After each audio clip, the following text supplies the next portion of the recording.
government of Je Ukraine. prie le protocole de bien vouloir I accompagner request son Excellence protocol que to j'invite escort à His prendre la Excellency parole and invite devant him l'Assemblée. to address the Assembly.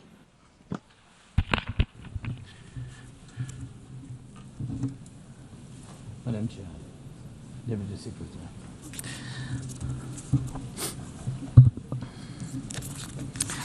Dear leaders, dear friends, and all those who can become our friends, because you want safety and peace just as much as we do. Today, no one but ourselves can guarantee security.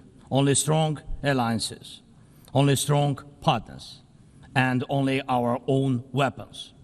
The 21st century isn't much different from the past. If a nation wants peace, it still has to work on weapons. It's sick, but that's the reality. Not international law, not cooperation. Weapons decide who survives. Excellencies, you know perfectly well international law doesn't work fully unless you have powerful friends who are truly willing to stand up for it. And even that doesn't work without weapons. It's terrible, but without it, things would be even worse. There are no security guarantees except friends and weapons. No Ukrainian choice this kind of reality. And knowing our people, they would have chosen a different priority. Ukrainians are peaceful people, but they are people who want to live freely in their own independent country. That's why we invest in defense. For many nations, there is simply no other way left. Nations can speak about their pain from stages like this, but even during bloodshed, there isn't a single international institution that can truly stop it. That's how weak these institutions have become. What can Sudan or Somalia or Palestine or any other people living through war really expect from the UN or the global system? For decades, just statements and statements. And even everything happening in Gaza remains without a way out. Even now, Syria, after all the changes, still has to appeal to the world to ease the sanctions that are choking its economy. It has to ask and wait. Syria deserves stronger support from the international community. And as Russia's war against my country goes on, people are still dying every week. Yet there is no ceasefire because Russia refuses. Russia abducted thousands of Ukrainian children, and we have brought some of them back. And I thank everyone who's helped. But how long will it take to bring all of them home? Childhood slips away faster than adults are able to help. Look at Israel. Nearly 2 years have passed and hostages still haven't been freed. They must be freed, but even that still hasn't happened. And for years, there have been no real answers to other threats, either chemical weapons and famine used as a weapon. Last year, at this assembly, I warned the world about the risk of radiation disasters, especially due to Russia's occupations of our Zaporizhzhia nuclear power plant, the biggest in Europe, but nothing's changed. Nothing's. And yesterday, the plant went into blackout again, and Russia hasn't stopped shelling even in areas near a nuclear facility. And because of international institutions are too weak, this madness continues. Even being part of a long-standing military alliance doesn't automatically mean you are safe. Just recently, 19 simple Russian drones violated Polish airspace, and only 4 were shut down. Luckily, they were not shaheeds or even worse. Otherwise, the results would have been horrific. Estonia had to call a UN Security Council meeting for the first time in history because Russian fighter jets deliberately entered its airspace. Moldova is defending itself again from Russia's interference. We are helping Moldova, and Russia's trying to do to Moldova what Iran once did to Lebanon. And the global response, again, not enough. We have already lost Georgia in Europe. Human rights and the European nature of the state system are only shrinking there. Georgia is dependent on Russia. And for many, many years, Belarus has also been moving toward dependence on Russia. Europe cannot afford to lose Moldova too. It's important to remember how the world once ignored the need to help Georgia after Russia's attack and how the moment was missed with Belarus. How Moldova must not be lost.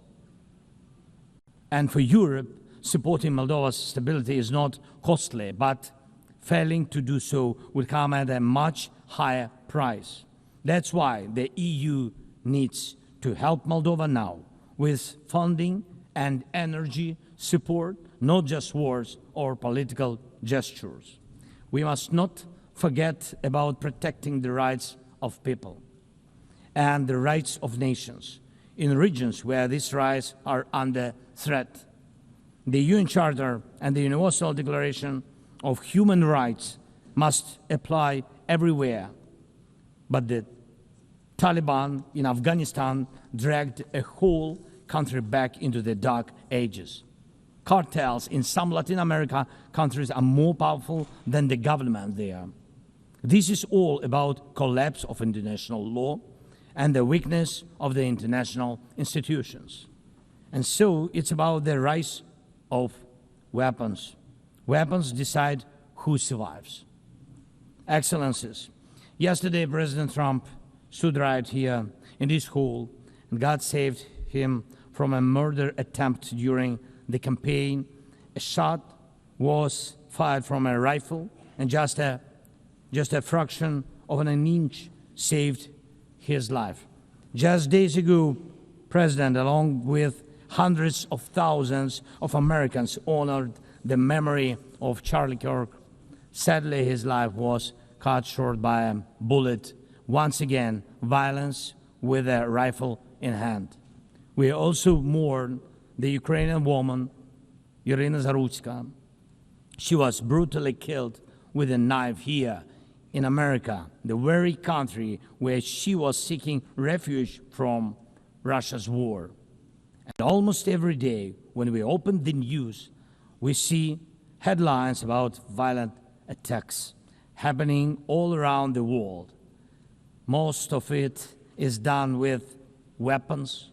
People are already used to, but weapons are evolving faster than our ability to defend ourselves.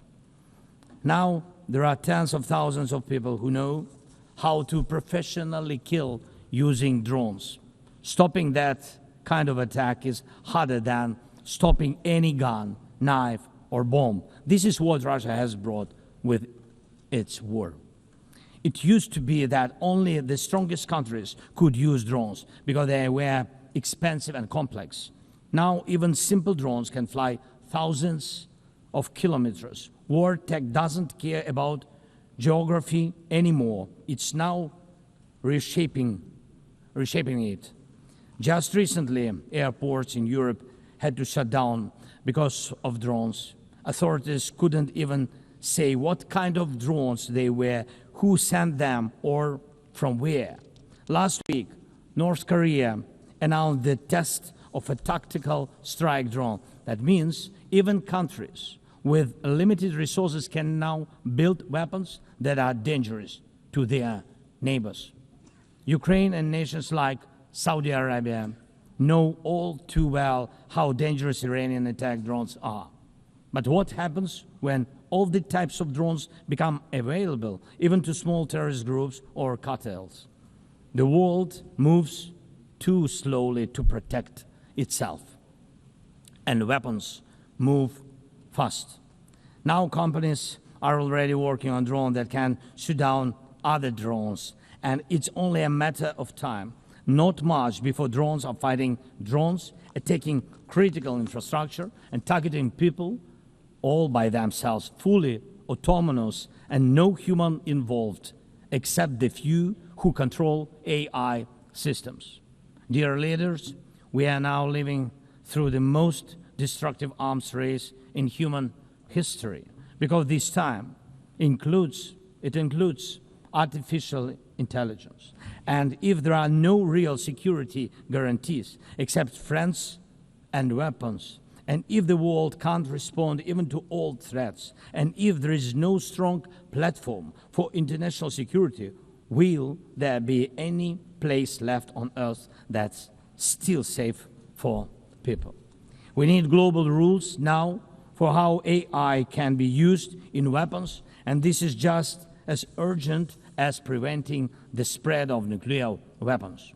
We need to restore international cooperation, real working cooperation for peace and for security. A few years from now might already be too late. 10 years ago, war looked different, and no one imagined that cheap drones could create dead zones, areas stretching for dozens of kilometers where nothing moves, no vehicles, no life. People used to imagine that only after a nuclear strike. Now it's drawn reality. Mass-produced, simple drones, and without AI yet. Ukraine doesn't have the big fat missiles dictators love to show off in parades, but we do have drones that can fly up to 2,000-3,000 kilometers. We had no choice but to build them to protect our right to life. Control over the sea used to depend on having a big navy. Ukraine doesn't have a big fleet, but we succeeded. In the Black Sea, we pushed what's left of the Russian navy into remote base. And we did it with sea drones. That's how we protect our ports and maritime trade routes, because Russia has left us no other choice. And our spiderweb operation, when cheap drones destroyed or damaged dozens of expensive Russian strategic bombers, became a real example for special forces around the world of what new weapons can do to old systems. These very Russian bombers attacked our cities. And none of this would have happened if Putin had not started this full-scale aggression, full-scale war. And every year that this war goes on, weapons become even more deadly. And only Russia deserves to be blamed for this. Dear leaders, to protect lives, Ukraine builds underground schools and underground hospitals. To protect lives, we have to spend more on protecting power stations from drone and missile attacks than on building sports facilities or cultural infrastructure. Ukrainian farmers are learning how to protect their equipment from Russia's FPV drone strikes, and for them that challenge is far greater than climate change. Russia's war has put us in this situation, but do you have protection against similar threats? The facts are simple. Stopping this war now, and with it, the global arms race, is cheaper than building underground kindergartens or massive bunkers for critical infrastructure later. Stopping Putin now is cheaper than trying to protect every port and every ship from terrorists with sea drones. Stopping Russia now is cheaper than wondering who will be the first to create a simple drone carrying a nuclear warhead. So we must use everything we have together to force the aggressor to stop. And only then do we have a real chance that this arms race will not end in catastrophe for all of us. If it takes weapons to do it, if it takes pressure on Russia, then it must be done. And it must be done now. Otherwise, Putin will keep driving the war forward wider and deeper. And we told you before, Ukraine is only the first, and now Russia drones are already flying across Europe, and Russian operations are already spreading across countries. And Putin wants to continue this war by expanding it. And no one can feel safe right now. So first, we are now building a new security architecture for ourselves. More than 30 countries are already part of our coalition, and we are strengthening army, launching joint weapons production with partners, and defining financial commitments for defense in a way that could become a security model for any other nation. If security guarantees work for Ukraine, something more than just friends and weapons, it will mean that people were able to make national security not a privilege for a few nations, but a right for everyone. Second, we are ready to make our modern weapons become your modern security, your modern weapon. And we have decided to open up arms exports. And these are powerful systems tested in a real war when every international institution failed. And we are also ready to grow our defense production together with strong partners so that their protection is modern and reliable. You don't need to start this race from scratch. We're ready to share what has already proven itself in real defense. And third, many in the world are still relaxed. Still. But look at how many countries are here at this General Assembly.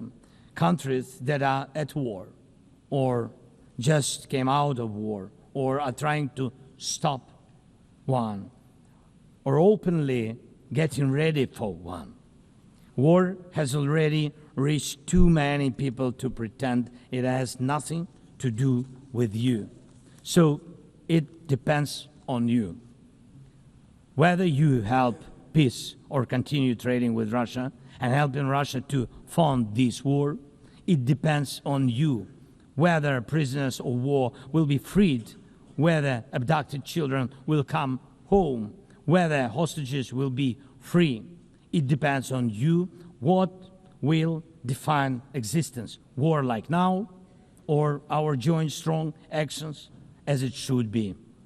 Yesterday we had a good meeting with President Trump, and I also spoke with many other strong leaders, and together we can change a lot. Of course, we are doing everything to make sure Europe truly helps. And of course, we count on the United States. I appreciate the support we are receiving.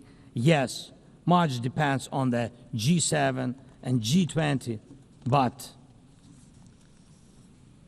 in the end, peace depends on all of us, on the United Nations. So don't stay silent while Russia keeps dragging this war on. Please speak out and condemn it. Please join us in defending life and international law and order. People are waiting for action. Thank you so much. Slava Ukraini!